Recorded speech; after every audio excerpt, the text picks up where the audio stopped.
একটা বছর বেটা তুই নাফরমান, কোনদিন ফজরের নামাজ পড়লি না? আরে তুই কি মানুষের বাচ্চা রে? এটা কিভাবে সম্ভব ভাইয়া? ওই কোন মার ঘরে জন্ম নিল?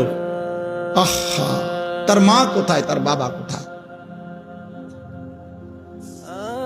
কিভাবে সম্ভব?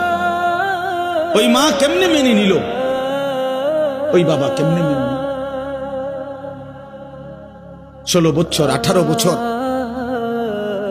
আপন ঘরে, মা বাবার ঘরে ঘুমায় সন্তান, কোনদিন ফজরের নামাজ পড়ে না। মায়ের চোখেও এক ফোঁটা পানি নাই, বাবার চোখেও এক ফোঁটা পানি নাই। আহ, মা বাপ কেমনে মেনে নিল? সন্তান এবার কেমনে মেনে নিল? এভাবে কেমনে আল্লাহকে ভুলে গেল?